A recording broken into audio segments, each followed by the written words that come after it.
para ganhar ou para ver um jogo bom? Para tudo, como espetáculo. Para ganhar eu prefiro a Venezuela, mas um jogo com a Argentina vale muito a pena. Aliás, tem argentino hoje aqui no RS Acontece, viu? Fica com a gente também, viu, Cris? Fica assim. E tu, Gabi, prefere quem? Venezuela também, né, gente? A Gabi veio com as cores da Venezuela para homenagear no dia de hoje aqui. Estamos aqui, estamos juntos. Tá bom. Tchau, gente. Bom trabalho. Tchau, Cris. Pessoal do Donos da Bola, segue com a gente nessa tarde de chuva. Uma boa tarde. Obrigado por estar conosco. Verdade, seguimos juntinhos, colados até 2h30 da tarde. Claro, né, André? Esperando o final de semana, né? Pois é, o RS Acontece entra no ar com as principais informações desta sexta-feira. E nem acredito, mas está chegando o fim do primeiro semestre, já quase aí, ó. Segunda-feira, a partir já é julho, né? Dá para acreditar como passa rápido. Ou seja, passou o segundo semestre, o primeiro semestre. E o primeiro semestre termina com uma notícia que não é nada boa para a organização do orçamento das famílias dos servidores estaduais aqui do Rio Grande do Sul.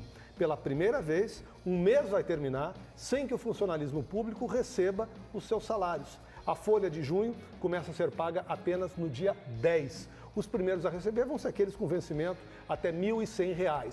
Com contas vencendo justamente até o dia 10, como é que quem ganha pouco vai se virar? Quem ganha mais de R$ 4.500 só saberá no meio de julho quando vai receber o salário que deveria ser acreditado também hoje se o Estado estivesse em boas condições. Sem ter mais de onde cortar, como é que o governo Eduardo Leite vai fazer para evitar o encontro das folhas de pagamentos? A gente vai atrás de uma resposta. Tem mais outros destaques. Confira agora. Dia de despedida e revolta. Brigadianos mortos em serviço são velados por amigos e familiares. Cerimônias são marcadas pela dor no adeus a quem lutava contra a criminalidade. A química e a física na vida da gente. Frio rompe trilhos. Ácido machuca pessoas. Como o que aprendemos na escola nos ajuda a entender o mundo em que vivemos. O que não se aprende na escola: vandalismo e arrombamento. Colégio Municipal da Zona Sul de Porto Alegre amanhece sem computadores, aparelhos eletrônicos, dinheiro e até brinquedos dos alunos. Comunidade faz apelo por mais segurança. Dia da Diversidade. Nos 50 anos da batalha de Stonewall pelos direitos dos gays em Nova York, o RS Acontece vai falar sobre como a convivência e o respeito no ambiente de trabalho auxiliam dentro das empresas.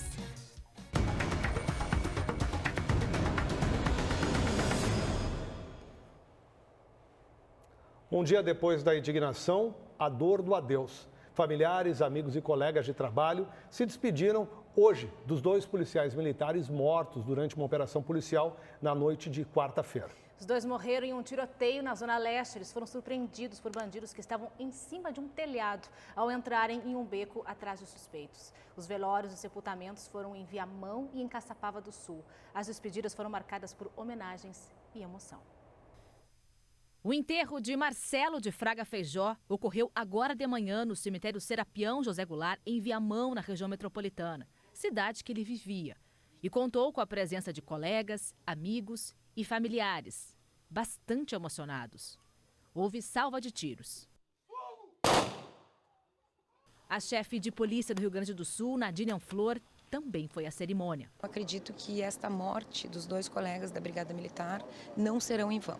Isso tem que nos fortalecer a continuar todos os dias levantando, batalhando e brigando, combatendo a criminalidade.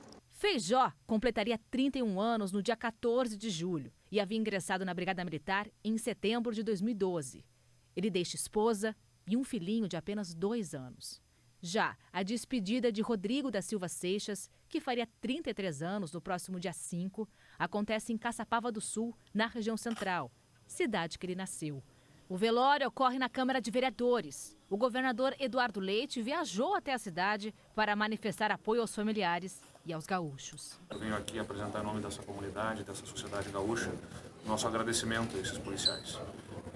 É a certeza de que temos uma brigada militar que atua com a sua competência para dar a esses milhões de gaúchos a condição de todos os dias poderem estarem nas suas cidades, trabalhando com as suas famílias, para que milhões de pessoas possam viver nesse estado. Alguns colocam a própria vida em risco e oferecem a própria vida. Por isso, a gente apresenta o nosso agradecimento, o nosso reconhecimento, a nossa solidariedade nesse momento de dor a eles. Seixas deixa esposa, que conhecia desde a infância, e uma menininha de 3 anos, chamada Helena. O sepultamento está marcado para as 3 da tarde. A Polícia Civil desarticulou uma rede de lavagem de dinheiro de uma facção do Vale dos Sinos. Eles possuíam laranjas para ocultar bens adquiridos com dinheiro do tráfico internacional de drogas. A estimativa é de que o grupo movimentasse cerca de R$500 mil por semana. Pelo menos 2 integrantes estão presos, um deles na penitenciária de alta segurança de Charqueadas, na região metropolitana, e um outro na penitenciária federal de Mossoró, no Rio Grande do Norte. A Operação Borgata cumpriu 23 mandados de busca e apreensão, além de prisões temporárias, bloqueios de contas bancárias, quebras de sigilo fiscal e financeiro, além de sequestro de 5 imóveis de luxo nos municípios de Novo Hamburgo, Campo Bom e Lajeado. E sobre esse assunto, o delegado responsável pelo caso falou com a gente, o RS Acontece, e comentou a operação. No nosso inquérito policial, na nossa investigação, através de técnicas modernas de investigação, analisando outros procedimentos policiais da infração antecedente, conseguimos comprovar que sim, que essa organização é a principal distribuidora de drogas no estado do Rio Grande do Sul, já há 2 décadas, né? E hoje conseguimos realizar um trabalho no primeiro escalão, pioneiro na Polícia Civil Gaúcha, pioneiro no DENARC, nesse tipo de investigação que é a lavagem de dinheiro. Essas 2 lideranças têm altas condenações, né? Um há 56 anos, o outro há mais de 70 anos, e na última década galgaram o primeiro escalão dessa organização. Não são os fundadores, lá no início dos anos 90, mas, através da sua juventude, do seu poderio econômico, acabaram galgando essas posições e hoje são as principais lideranças. E, através do tráfico internacional de drogas e distribuição interna, que realizam para várias cidades do Rio Grande do Sul, acabam adquirindo milhões. Nós temos comprovação no inquérito policial, através dessas quebras que realizamos, de milhões de reais mensais. Só uma célula aqui do interior estava lucrando R$500 mil semanais de lucro com a venda de cocaína, bem como de forte armamento.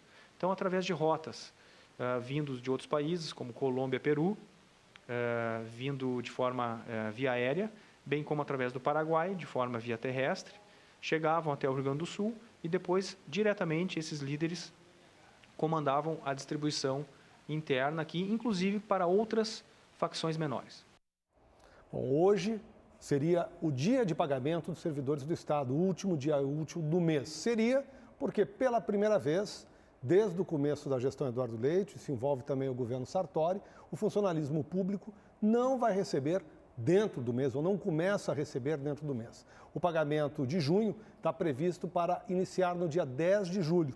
Aqui no estúdio do RS Acontece está conosco o secretário da Fazenda do Estado, Marco Aurélio Santos Cardoso, para conversar com a gente justamente sobre esse assunto. Secretário, obrigado por estar conosco, uma boa tarde. Era uma notícia que o governo vinha tentando adiar que ela ocorresse, mas era inevitável nesse momento pela situação das finanças do Estado. Né? Uma boa tarde. Boa tarde, André. Boa tarde, Gabriela. De fato, a gente tem anunciado todo mês, desde o início, né, da atual administração, ao final do mês, qual é o calendário, né, tentando dar com máxima transparência, com credibilidade para os servidores, qual é a situação de pagamento daquele mês, visto que a gente ainda não conseguiu colocar os salários em dia. É um momento de angústia para o senhor quando o técnico da secretaria chega e lhe diz assim: secretário, esse mês não vai dar para pagar nada dia 30. De forma alguma é uma notícia que a gente gosta de dar, né? Na verdade, o ideal seria que não fosse uma notícia, né? Que o calendário de pagamento fosse aquele que está previsto na Constituição, que é pagar no último dia do mês. Então, estamos trabalhando para o dia em que não teremos que dar notícia nenhuma, porque significará que o salário está em dia. Então, mas é claro que isso não tem sido possível e a cada mês a gente tem praticado datas diferentes de acordo com a arrecadação e com as despesas daquele mês. Que isso, na verdade, envolve centenas, milhares de famílias, né, que dependem desse salário. Queria que o senhor explicasse para a gente o que houve. O que houve nesse mês de maio que não foi possível, então, cumprir com essa data? Bem, nós até já tivemos um mês nesse exercício em que a gente começou o pagamento, né, por volta do dia 10 do mês seguinte. O que acontece é que as receitas do Estado, como em qualquer, né, estado do país, elas tendem a estar concentradas mais nos primeiros 4 meses do ano, que é quando tem o grosso da arrecadação do IPVA e é quando também a economia de ICMS costuma estar mais aquecida, é a estação de verão, então, em geral, a gente tem um movimento econômico maior nos primeiros 4 meses do ano.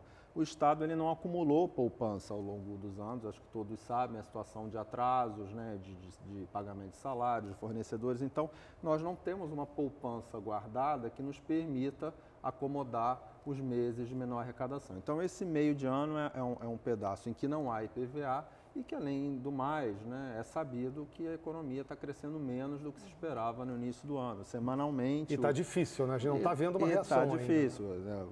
Vocês lembram que as previsões de PIB eram na casa de 2,5% ao ano, as previsões mais recentes já são inferiores a 1%, então nesse mês a gente está tendo, por exemplo, uma arrecadação, o mês está fechando hoje, cerca de 200 milhões abaixo do mês anterior. Isso, de fato, põe uma dificuldade extra para a gente começar os pagamentos. Na questão da economia, a gente depende muito do cenário nacional. Talvez a reforma da Previdência avançando, você tem uma expectativa de reação. Aqui no Estado, terça-feira que vem, a Assembleia vota a questão da privatização, CSRM e Sulgás. Isso é solução? Isso abre caminho para a solução? Como é que se encaixa para justamente a normalização das contas do Estado, esse capítulo agora, secretário? Olha, a solução fiscal do Estado, ela não tem uma única medida, né? Ela é um conjunto de medidas. Que todo mundo busca, né? Todo mundo quer assim, como é que sai a crise? Diga uma coisa, não tem.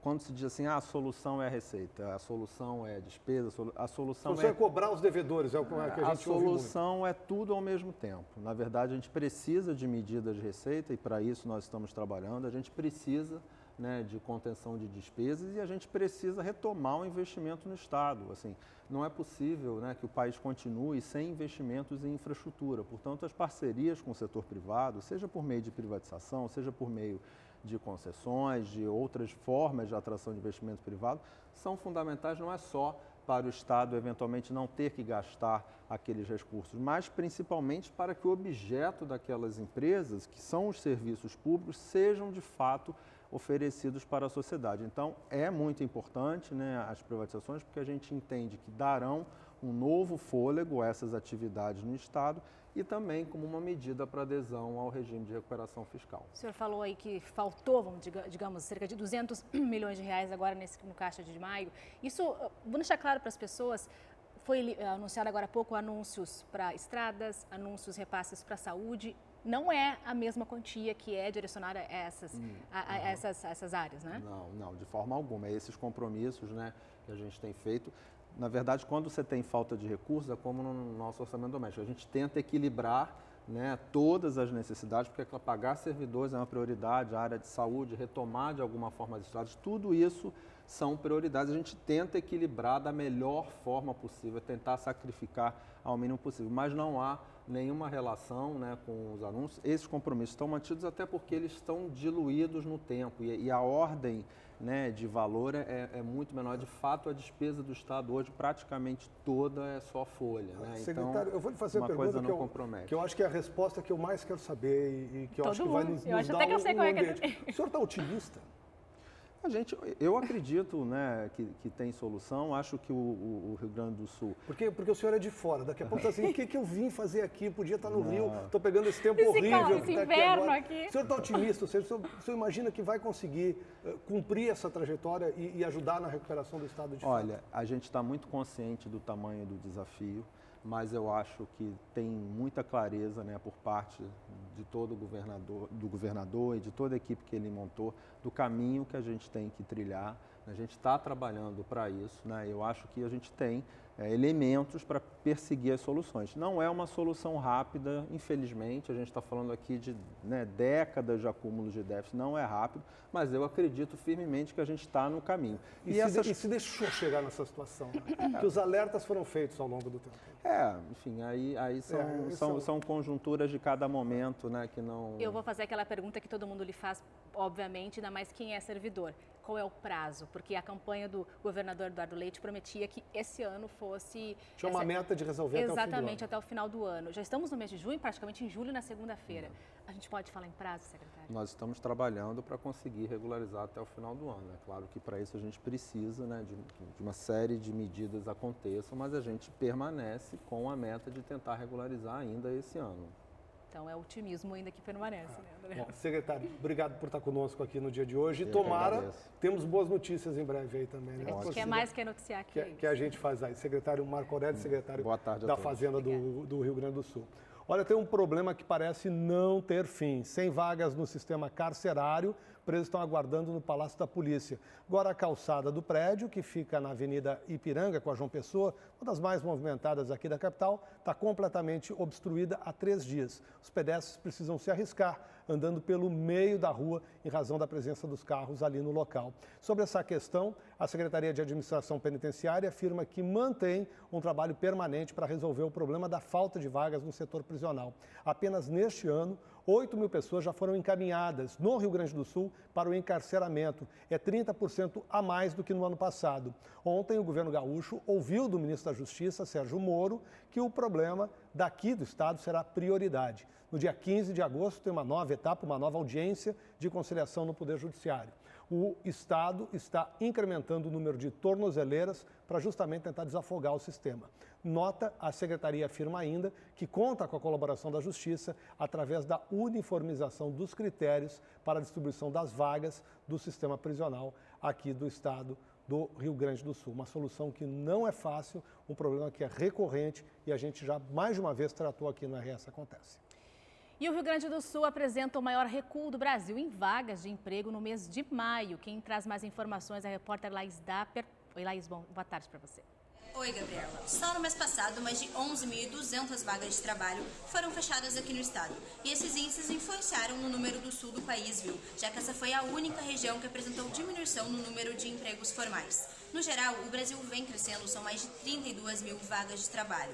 E o que vem impulsionando esse aumento é a agropecuária, com mais de 37.000 vagas de emprego, e a construção civil, com quase 8.500 vagas. O que diminuiu foi o comércio e a indústria. No total, no Brasil, mais de 350.000 vagas de trabalho foram criadas em 2019. Bom, você sabe que o RS Acontece está disponível para você também no Facebook, facebook.com/bandrs, e foi por ali que a gente recebeu uma reivindicação, também meu WhatsApp está disponível, que é o seguinte: a gente vai falar de um drama que é vivido por uma família de Canoas, na região metropolitana. É de um pai que está aflito e quer uma solução para o tratamento da filha dele. A menina tem 10 anos. Desde o ano passado, a menina foi diagnosticada com puberdade precoce, uma disfunção da hipófise, uma glândula localizada no nosso cérebro e responsável pela secreção do hormônio do crescimento. O tratamento dela inclui o uso injetável a cada 28 dias do leuprorelina, 3,75 miligramas, o que é ou deveria ser fornecido pela farmácia do estado. O problema é que já faz 6 meses ininterruptos que essa substância está em falta para que seja retirada na farmácia. E o problema que o aflige é que ninguém dá uma explicação adequada sobre o fato. A família enfrenta a fila, pega a ficha e aí quem atende no local diz que há negativa para a entrega do medicamento. A família já moveu uma ação contra o Estado pedindo ressarcimento do valor, esse é um problema recorrente, são cerca de R$200 para que eles possam adquirir a substância mensalmente num estabelecimento privado. O juiz deferiu a solicitação, ou seja, concordou, mas até hoje não assinou o documento que libera o valor necessário para a compra. Desde ontem, a nossa equipe está em contato com a Secretaria da Saúde do Estado, solicitando um posicionamento. A gente convidou, inclusive, para que fosse feita uma entrevista aqui no estúdio, Gabriela.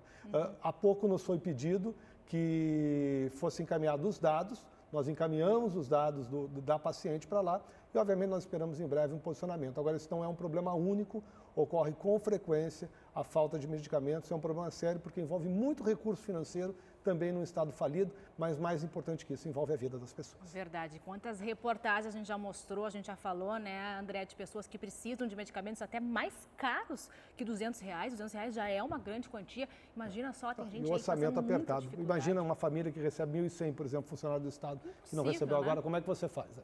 Daqui a pouco, então, a gente volta para falar sobre, olha só, um assalto a uma escola que aconteceu agora há pouco aqui em Porto Alegre, André. Nós já voltamos, fique com a gente.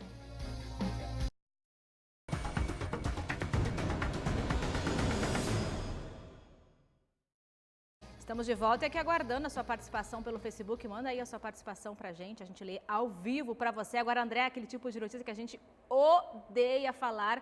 Imagina só, uma escola... Assalto atacando a educação, nada pior. Não combina. Uma escola no bairro Medianeira foi assaltada nesta madrugada. A gente vai conversar, vamos ao vivo agora com o Julian Serafim, que está no local. Oi, Júlio, conta pra gente que história foi essa. Boa tarde. Oi, boa tarde para você que está na nossa audiência. Olha, já não é de hoje, né, que a gente tem colocado aí nas notícias do nosso jornal vários problemas referentes à educação, né? É questão de falta de estrutura, salas de aula com goteira, escolas que não tiveram as suas obras terminadas, hoje estão abandonadas, inclusive obras prontas, mas que hoje estão abandonadas, bem do lado de uma escola infantil municipal, onde no meio da madrugada foi arrombada. A Escola Municipal de Ensino Infantil Vila Tronco, aqui na Zona Sul de Porto Alegre, criminosos invadiram durante a madrugada e logo aqui já na entrada, ó, a gente já pode perceber que a biblioteca foi violada. Inclusive daqui saiu um DVD, foi roubado um DVD. Eu estou com a professora aqui, a Adriana, a diretora da escola. Olha, diretora, complicado, né? Foi televisão, foi DVD, foi lenços umedecidos, foi fralda, tudo isso foi roubado. Boa tarde. Boa tarde. A gente está bem triste aqui na escola porque a nossa verba, a gente demanda ela toda, né, para equipar a escola, para deixar bonita, para deixar confortável para as crianças e aí acontece uma coisa dessas, a gente fica bem chateados, né? Complicado, né? Isso não foi a primeira vez que aconteceu, né? Aliás, foi o primeiro roubo, né? Furto, mas já teve uma outra tentativa, foi isso? Foi. Em meados de fevereiro, quando a escola estava indo em recesso, né, nós tínhamos um aparelho de ar-condicionado pelo lado de fora aqui, que foi tentaram furtar, né? Então desparafusaram e tiraram toda a tubulação do ar e não conseguiram levar. Inclusive depois ele ficou de tal maneira que não conseguimos aproveitar mais. Dali para frente nós tivemos que colocar os aparelhos todos, né, dentro do telhado. Né? E mesmo com tudo isso, a gente foi acionando, né, a secretaria e a segurança, mas a coisa não anda. A gente continua aqui esperando que alguém venha nos dar um apoio. É muito complicado. Só para o pessoal aí de casa, a gente está na sala onde os assaltantes, né, entraram. Eles entraram por aquela janela ali. A gente dá para ver aqui, ó, vou mostrar para vocês aí de casa. A grade estava aqui, tinha uma grade, eles tiraram a grade, quebraram o vidro da janela e entraram por aqui. E foi aonde começou todo esse furto, né? E aí aqui, o que foi contabilizado, Jade Pedro? Olha, aqui eles levaram brinquedos das crianças, né? Levaram um computador, né, dessa linha lá ao lado, levaram fraldas, lenços umedecidos, chocolates e balas que estavam já guardados para a festa junina que vai acontecer na semana que vem. Como é que é para a senhora que trabalha na educação, sabe de todos esses problemas de estrutura, que não é esse caso aqui, né? A estrutura é muito boa, mas como é que é para você lidar tantos anos, né, na educação e aí ainda, de todas essas mazelas, ainda tem que encarar a questão da falta de segurança? Para nós o que nos preocupa mais é a questão das pessoas, né? As pessoas que circulam na nossa escola são 120 crianças de 1 a 6 anos, são 30 funcionárias, né, 30 educadoras que trabalham nesse espaço das 7 da manhã até às 19 horas. Então, nós chegamos é noite, nós saímos é noite, né?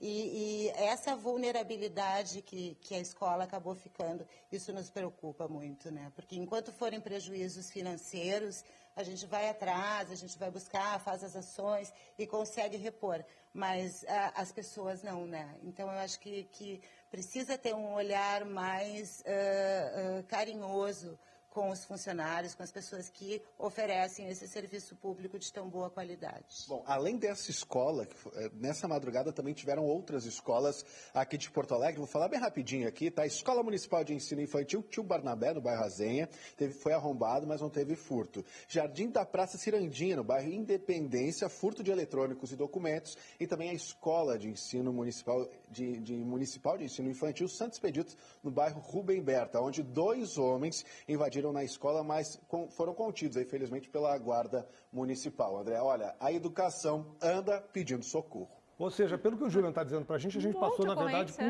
um surto nesse momento de assaltos a escolas aqui em Porto Alegre. Agora, tem uma coisa que eu acho que é importante a gente deixar bem claro, né? Primeiro, nossa solidariedade à professora Adriana, diretora da escola, e a todos os demais professores que trabalham nessa escola e em todas as escolas, especialmente aquelas que estão localizadas na periferia de Porto Alegre. Essa escola, de onde o Júlio falou, fica ali perto da Cruzeiro, naquela região da Cruzeiro. E o que chama a atenção é que é justamente a população que precisa da educação, precisa ter educação como uma propulsão para poder modificar a sua condição de vida.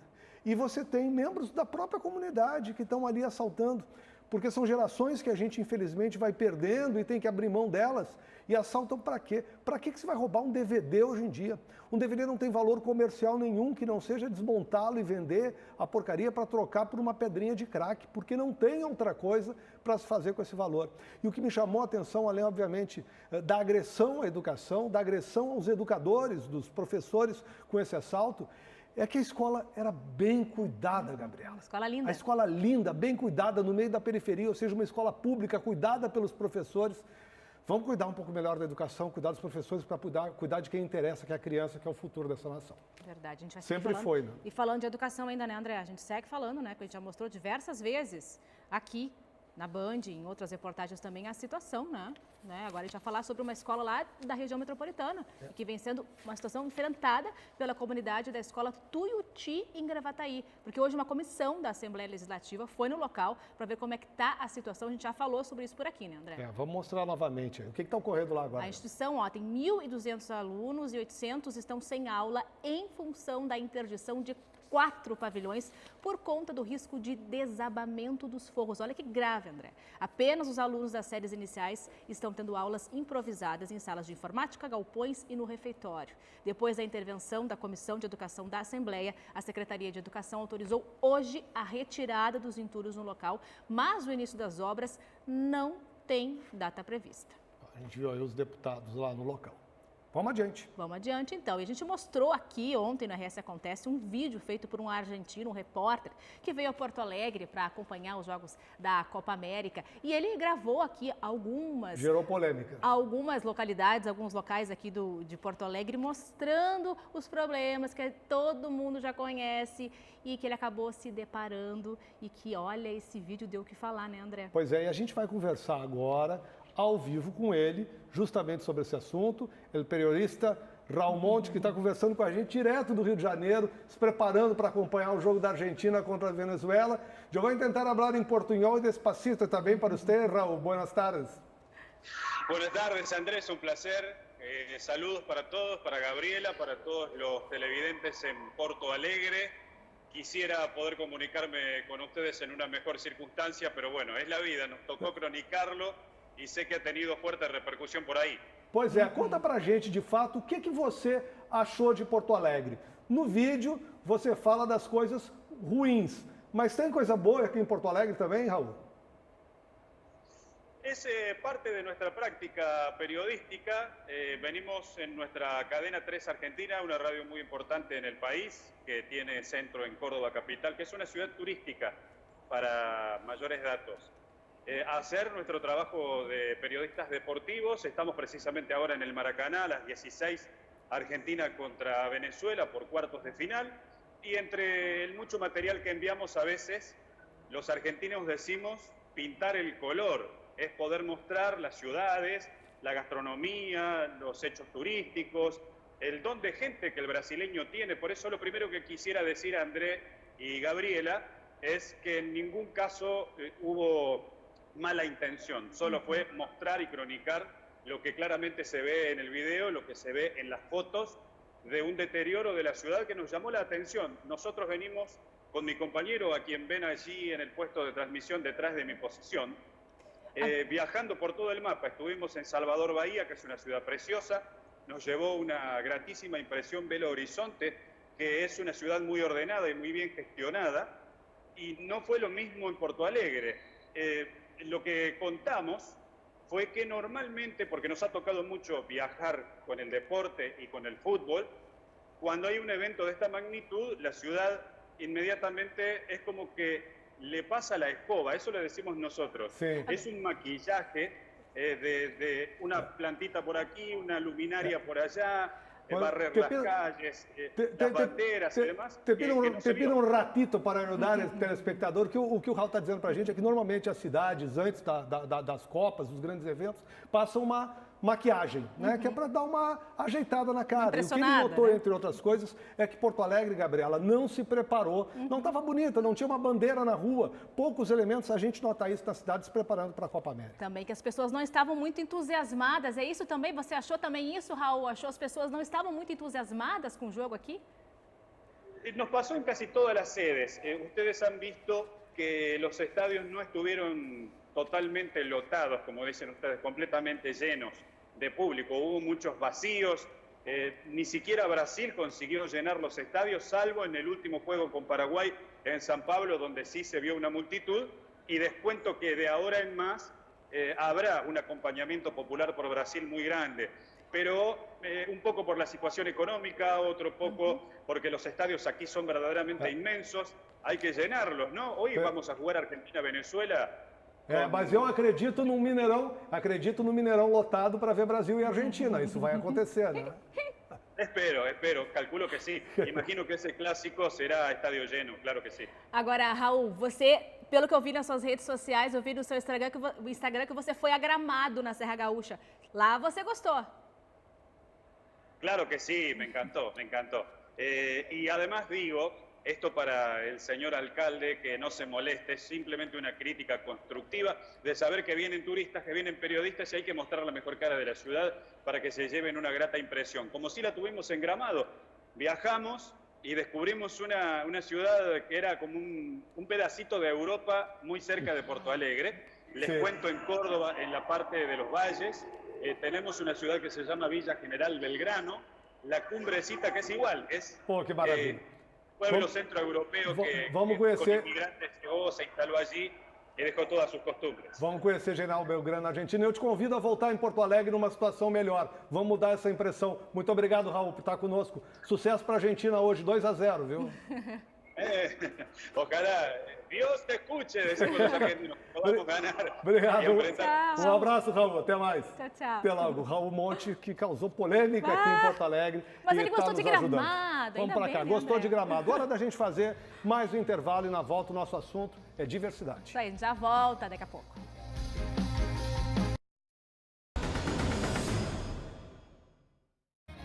Estamos aguardando a sua participação. Deixa eu mandar um beijo e um abraço para o Maicon Bock, que está nos assistindo. Olha aqui, ó, a química e física na vida da gente. Frio rompe trilhos, ácido machuca pessoas. Como o que aprendemos na escola nos ajuda a entender o mundo em que vivemos. Todo mundo sabe que na escola muita gente tem pavor de algumas disciplinas, mas quando o assunto é química e física, as matérias dividem opiniões. Qual é a disciplina assim que tu não gosta de jeito nenhum? Física, tudo nela. Não gosto de nada. Em química eu vou bem melhor do que em física, né? Na física, da parte de dilatação, eu acho um pouco complicado. Neste mês, 2 assuntos envolvendo as disciplinas chamaram a atenção. O trilho do trem, que rompeu por causa de um choque térmico, ou seja, um efeito da física. E os ataques a ácidos, que queimaram a pele das vítimas e corroeram as roupas, o que é um assunto da química. Para manipular ácido sulfúrico é importante estar dentro de um laboratório utilizando capelas como essa aqui. Inclusive, nós já fizemos um teste com ácido sulfúrico. Olha só, isso aqui é um presunto. Antes ele estava assim, ó, novinho da Silva. Mas, professora, o que a gente pode observar aqui? O que aconteceu com esse presunto que ficou no ácido? Então, a gente observa a decomposição, né, desse composto orgânico devido à alta corrosividade do ácido, né? Em caso de acidente no laboratório, ainda tem esse chuveiro de emergência, olha só, até com lava-óleos. Como é que funciona? Em caso de acidente, a pessoa chega aqui, puxa a alavanca e fica pelo menos uns 15 minutos para diminuir a reação do ácido. É isso, professora? Exato, né? A gente tem esse equipamento como preventivo, né? Caso ocorra algum acidente, até hoje nunca tivemos, até porque a gente tem aulas, né, de prevenção, né, ao uso do laboratório, a prevenção de acidentes. As leis da física também são fortes. Nessa semana, a circulação dos trens foi interrompida porque uma das 15 mil soldas dos trilhos quebrou por causa da mudança brusca de temperatura. Isso acontece no mundo inteiro. Todos os metrôs e todas as ferrovias do mundo inteiro sofrem do mesmo problema de dilatação e contração de trilhos e de rompimento de soldas. Importante a gente entender, né, como é que as leis da física, as misturas dos elementos químicos impactam na vida da gente. Vamos falar de coisa agradável agora. O Uruguai está buscando novos investidores aqui no Brasil. É bom dar uma passeada ali pelo país vizinho. O governo de lá promoveu um encontro com empresários na cidade de São Paulo e apresentou benefícios para a instalação de empresas estrangeiras por lá. Nosso repórter Tiziano Kessler acompanhou e nos mostra agora. Por que Uruguai? Responder a esta pergunta foi o objetivo deste encontro entre representantes do governo uruguaio, empresários e investidores brasileiros. No país vizinho, já estão em operação 170 empresas do Brasil. E eles garantem benefícios para que outras se instalem por lá. Que é uma lei que dá importantes isenções fiscais para as empresas que chegam do mundo todo. Não fazemos diferença entre o capital nacional e o capital estrangeiro. O Uruguai tem 3 milhões de habitantes, mas produz alimentos para 30 milhões de pessoas, que são exportados para 170 países. O governo diz que há potencial para aumentar ainda mais essa produção e, por isso, busca parceiros em várias partes do mundo. E o Brasil é uma das prioridades. O embaixador uruguaio Gustavo Vanério participou do encontro com empresários em São Paulo, dentro da programação da Semana Uruguaia na cidade. Ele lembrou que o Brasil é o segundo principal destino dos produtos uruguaios em todo o mundo. Brasileiros que investiram no país vizinho também contaram suas histórias. O governo do Uruguai destaca ainda aos investidores a localização do país, a qualidade e a velocidade dos serviços de internet, além da oferta de mão de obra qualificada. O regime de porto livre, o regime de aeroporto livre, as zonas francas e uma lei de investimento que é muito boa para o investidor estrangeiro, faz que o Uruguai se posicione como uma porta de entrada, como um hub de negócios da região. Hoje o nosso programa está totalmente Marcosul, Me gusta, né? me gusta, Uruguai. Olha, Gabelerina, você lembra que ontem o Marcos Hoffman, nosso colega telespectador, nos mandou uma foto da ponte do Jacuí, lá entre General Câmara e São Jerônimo? Eu lembro, até eu comentei, tinha um visual lindo, um baita de um sol, assim, de um céu azul, né? Antes da chegada da chuva. Essa chuva que está aí agora. Hoje ele nos mandou um vídeo do que ele encontrou lá, vamos dar uma olhada. Ele foi até Santo Amaro, que é um distrito de General Câmara, você está vendo aí. O local faz parte do caminho açoriano e vale ser visitado. A gente já vê pela casa. São 14 prédios históricos protegidos pelo patrimônio histórico. E dá uma olhada, agora a imagem vai chegar, que tal a igreja. Essa igreja que a gente vai ver agora, ela foi construída em 1787. Nossa, que obra de arte. Em Santo Amaro do Sul já foi cenário do filme Um Certo Capitão Rodrigo, de 1971, estrelado pelo galã da época, Tarcísio Meira. O que é bacana, caminho açoriano, enfim, vale a pena ser visitado, não é muito distante de Porto Alegre. E tem uma curiosidade sobre o Marcos, ele vai completar em setembro 497 municípios visitados no Rio Grande do Sul. Ele roda de carro. muito. Ele vai circular, ele e a esposa Kátia, 497 municípios. Vale uma entrevista aqui na RS Acontece, né? Para contar pra gente, vai ser né? bacana. E ele tá que contando, ele encontrou nessas estradas. E vai nos mandar muita mensagem por aí. Olha, nós vamos voltar até a escola, que foi assaltada ali na Cruzeiro. Coloca o Julian Serafim de novo aí pra gente na tela. Dessa vez, Julian, não é tu quem vai nos trazer uma matéria, uma notícia. Nós é que vamos dar uma notícia para aí, para você passar para o pessoal da escola. Telespectadora Clarice nos ligou, acompanhou o programa, viu que o DVD foi roubado e o que a Clarice está fazendo? Doando o DVD para a escola.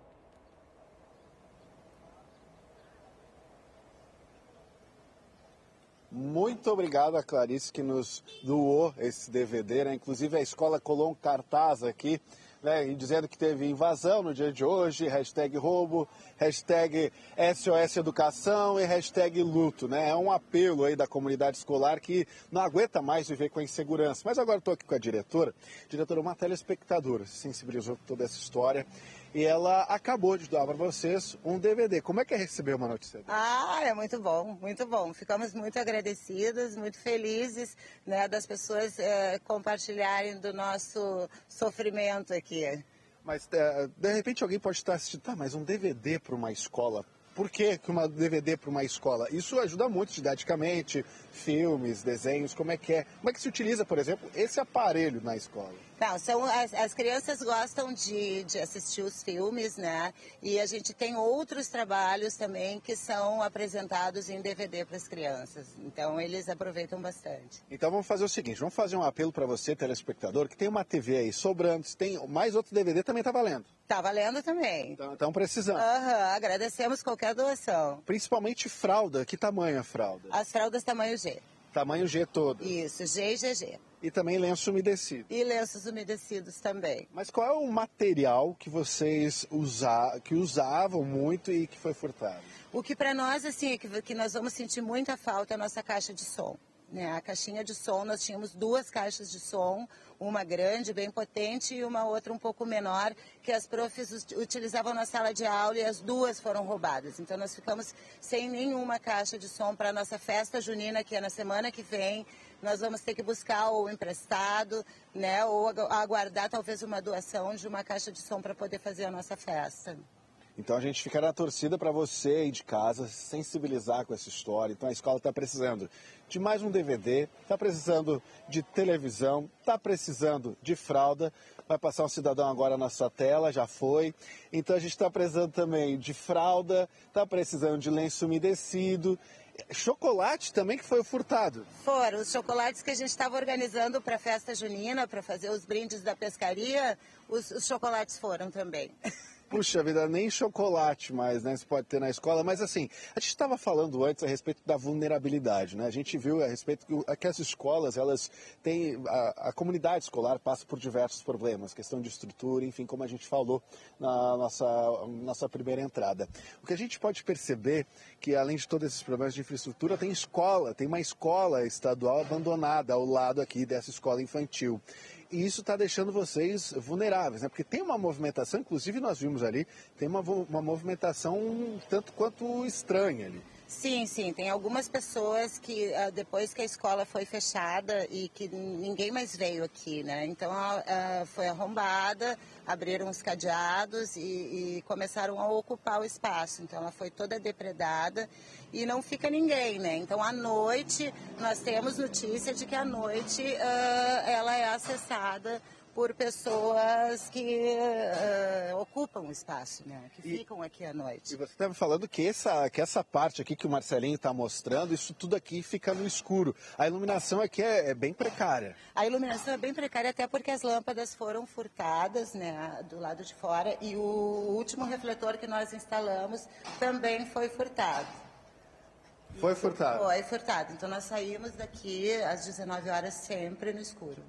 Puxa vida, aí Juliana, fica difícil, né? Juliana, muito difícil. Porque o horário que vocês saem já está à noite, Já não tá tem o noite. que fazer. E o horário que as funcionárias chegam pela manhã também é escuro ainda. O André está falando com a gente? Diga, André. Júlio, sabe que eu estou impressionado?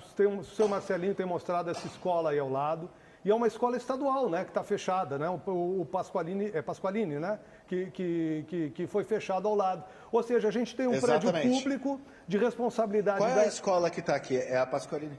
Não, ao lado aqui Alberto é a Bins. Escola Estadual Alberto Bins. Alberto Bins. Eu sabia que era Alberto Bins, a Escola Estadual Alberto Bins. Eu troquei os Albertos. Mas, enfim, a gente tem uma escola aí do lado que está fechada, que é pública, é responsabilidade do governo do Estado e que está colocando em risco, em razão do que está ocorrendo aí, a escola municipal que está do lado e a gente está vendo atrás de você, bem cuidada, um pátio decente, a escola tranquila, ou seja, é um motivo a mais que a gente tem para poder fazer uma cobrança do governo do Estado em relação ao que está acontecendo. Há pouco a gente mostrou lá em Gravataí a escola Tuiuti com sérios problemas de estrutura e a gente vê uma escola bem cuidada do lado, uma escola mal cuidada do outro e que tem tudo a ver com a entrevista que a gente fez aqui há pouco com o secretário Marco Aurélio, secretário da Fazenda. O Estado do Rio Grande do Sul está quebrado, falido, com dificuldade de investir. O resultado a gente está vendo aí na comparação das duas escolas.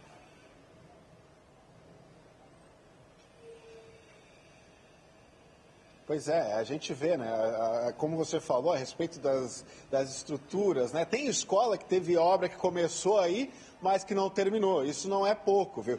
E aí a gente vê essa cena agora que o Marcelinho está chegando nessa escola estadual, completamente abandonada, tem vidros quebrados, portas quebradas, e isso é propício para invasão, bem ao lado de uma escola infantil. O que deixa a comunidade escolar em pânico, né, diretor? Sim, sim. Os pais das crianças sempre muito preocupados, com medo de que pessoas acessem a nossa escola, né, com as crianças aqui, porque a gente não tem, né, não tem ninguém que nos cuide, né? Atenção, autoridades, não vamos deixar isso acontecer, né? Até porque aqui é uma tragédia anunciada e o que a gente não quer é voltar aqui para contar essa história, André. E a gente está na torcida agora pelas caixas de som. Rapidinho. Júlia, só fala, por favor, para a professora que eu me compadeci. Eu tenho uma filha de 2 anos, a Catarina, e eu vou doar as fraldas, tá? Tamanho GGG eu vou levar, tá? Avisa para ela, beijo. Boa, vamos seguir por boa. aqui. Ó, já tem telespectador, agora também para a gente aqui, o apresentador também vai poder doar. Hoje é um dia muito especial para quem quer um mundo mais integrado, uma sociedade que se respeite um pouco mais. Hoje é o Dia Internacional do Orgulho LGBTQI+, ou se você quiser orgulho gay, ou se você quiser orgulho LGBT, ou apenas um dia para se abraçar a diversidade. E tem aqui um estádio em Porto Alegre, que eu não sei qual que é, não é mesmo, André Machado, que fez uma homenagem muito bonita. Pois é, o Beira-Rio, nesta noite, você vê aí, acordou com as cores do arco-íris, né, que marcam justamente a data de 28 de junho, o Dia Internacional do Orgulho Gay. Essa data foi escolhida em razão da revolta de Stonewall, uma boate em Nova York, que está completando 50 anos nesse ano.